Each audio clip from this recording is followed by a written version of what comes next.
Hello everyone, welcome to EduTab. So in today's 10 minutes a day series, we are going to discuss the topic dissolution of a firm यानी कि partnership firm.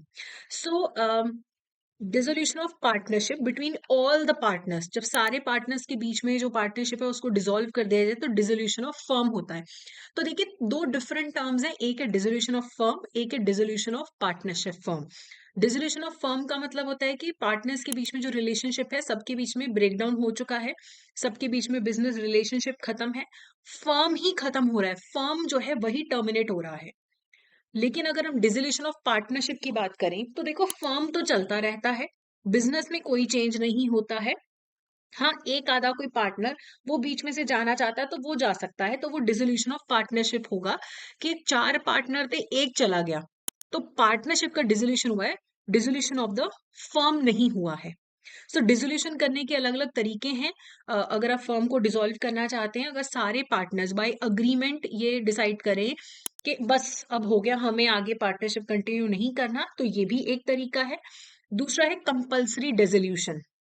अगर चार partners हैं, एक को छोड़ के बाकी के सारे इंसॉल्वेंट हो गए, दिवालिया निकल गया उनका, तो फर्म इंसॉल्वेंट हो जाएगा, फर्म भी डिसॉल्व हो जाएगा। या फिर कोई ऐसा इवेंट हो जाए जिससे आपका जो बिजनेस है वो अनलॉफुल हो जाए। मान लो कि आपका शराब बेचने का बिजनेस और आपकी जो स्टेट है वहां पे शराब बेचना इलीगल डिक्लेयर हो जाए, तो ऑब्वियसली आपको अपना पार्टनरशिप फर्म बंद करना पड़ेगा, आपका काम ही यही था। लेकिन एक और बात है, अगर मान लो मेरे पार्टनरशिप फर्म के 5 बिजनेस हैं, उनमें से एक बिजनेस है शराब वाला, बाकी के चार तो लीगल हैं, तो मैं वो बिजनेस बंद करके बाकी के चार कंटिन्यू कर सकती हूँ, फिर मुझे डिसोल्यूशन करने का जरूरत नहीं है कि मैं पूरा का पूरा फर्म बंद करूं। फिर dissolution on the happening of certain contingency, कि कोई ऐसा इवेंट हो गया जिसके कारण मुझे डिसोल्यूशन करना ही करना पड़ेगा। ठीक है, तो to avoid dissolution in these cases the partners should have expressly agreed और should expressly agree that the firm should not dissolve in these circumstances. तो ये जो अभी मैं जिन सर्कमस्टांसेस की बात कर रही हूँ, अगर पार्टनर्स चाहें तो कोई अग्रीमेंट करके, एक्सप्रेसली अग्री करके ये डिसाइड कर सकते हैं कि इन सर्कमस्टांसेस के होने के बाद भी हम कंटिन्यू करेंगे। लेकिन अगर एक्सप्रेसली अग्री नहीं किया हुआ, कोई कॉन्ट्रैक्ट नहीं किया हुआ, तो इन सर्कमस्टांसेस पे पार्टनरशिप फर्म बंद हो जाता है। ठीक है, अगर आपने पार्टनरशिप एक फिक्स टर्म के लिए किया, टर्म खत्म, पार्टनरशिप खत्म। ठीक है, आपने कोई एक एडवेंचर या कोई एक चीज करने के लिए आपने पार्टनरशिप फर्म खोला, वो काम खत्म हो गया, पार्टनरशिप फर्म खत्म। एक पार्टनर की डेथ हो गई या एक पार्टनर कोई इंसॉल्वेंट हो गया, तो आपका पार्टनरशिप फर्म बंद हो जाता है। हाँ, अगर आप चाहो तो आप अलग से अग्रीमेंट करके कंटिन्यू करना चाहो तो कर सकते हो। फिर बात करते हैं डिसोल्यूशन बाय द कोर्ट। कुछ कुछ टाइम पे कोर्ट ही आपके फर्म को डिसॉल्व कर देता है, अगर पार्टनर अनसाउंड माइंड के हों। ठीक है, पार्टनर इनकेपेबल हो अपनी ड्यूटीज परफॉर्म करने के। उसके बाद अगर that the partner is guilty of a conduct which is likely to affect the business, कोई पार्टनर अगर विलफुली जानबूझ के अग्रीमेंट ब्रीच करता है related to the partnership firm, okay, तब भी कोर्ट चाहे तो पार्टनरशिप फर्म को बंद कर सकता है कि उसके कंडक्ट की वजह से हार्म हुआ है, तो पार्टनरशिप फर्म को कोर्ट भी डिसॉल्व करवा सकता है।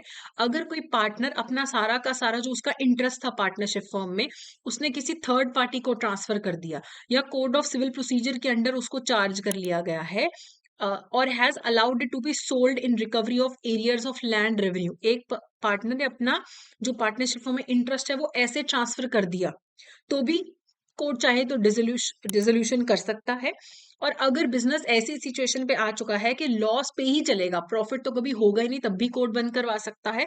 कोई भी ऐसी सिचुएशन लगी जहां पे कोर्ट को लगता है कि बंद कर देना चाहिए, इनसे नहीं हो रहा, अनसाउंड माइंड के हो गए हैं, कोई लॉस ही हो रहा है, तो कोर्ट चाहे तो डिसॉल्व कर सकता है। एक जो पार्टनर होगा वो पहले कोर्ट जाएगा, उसके बाद अपने आप उठ के कोर्ट नहीं आ जाता आपके पार्टनरशिप फर्म को देखने, कोई ना कोई पार्टनर सूट फाइल करता है कि देखो हम दोनों पार्टनर है, इसने गलत किया है, ये ब्रीच कर रहा है, इसकी वजह से हमारे फर्म को इम्पैक्ट हो रहा है, आप हमारा बिजनेस बंद करवा दो, तो कोर्ट डिसोल्यूशन कर देता है।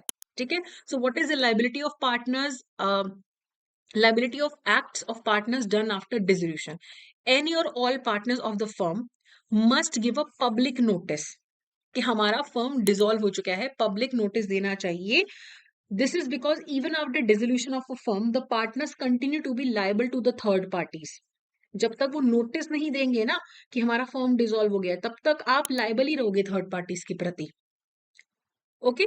So exception, a partner who dies, become insolvent or ceases to be a partner is not liable for acts done after he or she ceases to be a partner. तो अगर आपकी death हो गई, आप insolvent हो गए हो, तो तब तो फिर ऑब्वियसली फिर तो लाइबल नहीं है. अगर कोई पर्सन पार्टनर ही नहीं रहा, मान लो हम 4 पार्टनर्स थे, मैं निकल गई पार्टनरशिप फर्म में से, ये तीनों पार्टनरशिप फर्म चला रहे थे और फिर ये पार्टनरशिप फर्म डिसॉल्व हो गया, लेकिन उन्हें पब्लिक नोटिस नहीं दिया, तो ये 3 जिम्मेदार होंगे. मैं तो पहले ही निकल चुकी हूँ या मेरी डेथ हो चुकी है, मैं इंसॉल्वेंट हो चुकी हूँ. ओके. तो इन तीनों को भी नोटिस देना कंपल्सरी है. चलिए, अब एक क्वेश्चन कर लेते हैं. Court can dissolve a firm on which of the following grounds?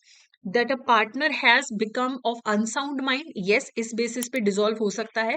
That a partner has become permanently incapable, तब भी डिसॉल्व हो सकता है. Partner is guilty of conduct, तब भी डिसॉल्व हो सकता है. तो इस सारे सर्कमस्टांसेस में एक पार्टनरशिप फर्म को कोर्ट डिसॉल्व कर सकता है. ठीक है, तो ये था हमारा आज का सेशन. तो that's it for today. Thank you so much.